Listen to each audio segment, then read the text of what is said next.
Meghan and Harry's Netflix hopes on brink after novelty of royals set to wear off. Meghan Markle and Prince Harry will have to stun Netflix and Spotify with quality content before the streaming giants grow old of the novelty of having a Duke and Duchess among their ranks, a commentator claimed. Meghan and Harry are reportedly under pressure to produce the goods from their contracts with Netflix and Spotify. It has been nearly a year since they signed a deal with Netflix, thought to be worth up to $150 million, £109 million.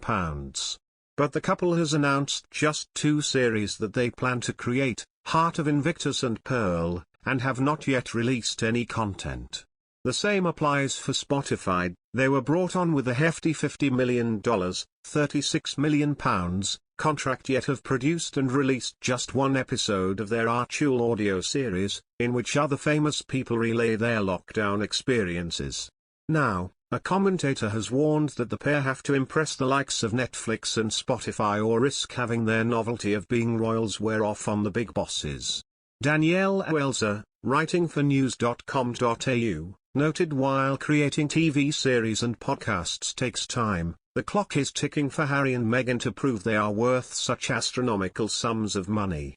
She drew a parallel with other famous names who struck deals with streaming platforms like Shonda Rhimes, and Barack and Michelle Obama. It took them 11 months from the signing of their contracts to reveal their debut slate of 7 projects for the company. Meghan and Harry passed that 11-month mark earlier this month, but to no announcement.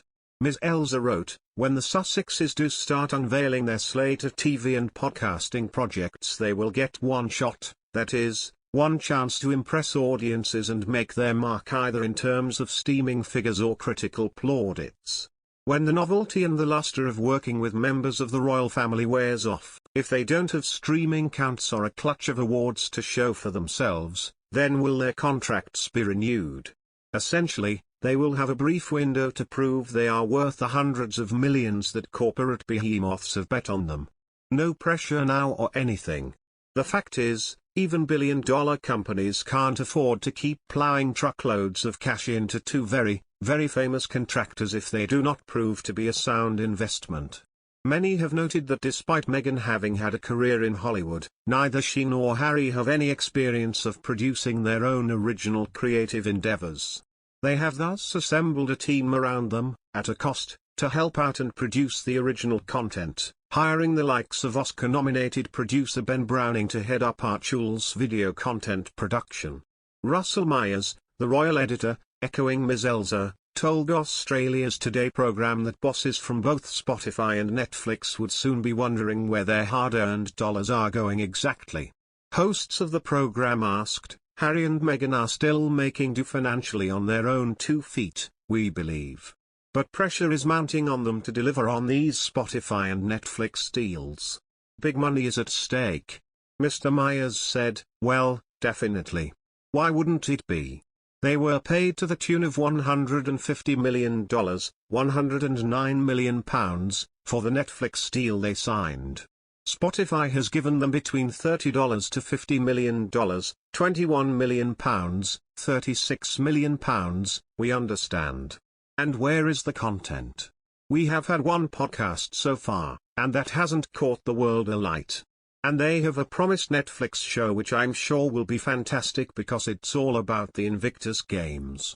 But certainly the big bosses at the 2 streaming giants will be wanting their pound of flesh. And if they are not producing the goods, the big bosses will be wondering where their hard-earned dollars are going exactly." Prince Harry and Meghan Markle are hanging out with the jet-setting rich set in Malibu and Beverly Hills, according to a report. The Duke and Duchess of Sussex have reportedly been spending time with a string of Hollywood stars in California. A source told the news on Sunday that the Duke had been spending with the LA rich set while in California, including the owners of big companies, jet-set types with private planes. The source added, "He spends time in Malibu, Montecito, and Beverly Hills. Harry seems really relaxed being the star in the room. He's usually the only famous person at the parties he goes to, and it seems to suit him that he's the one everyone flocks to."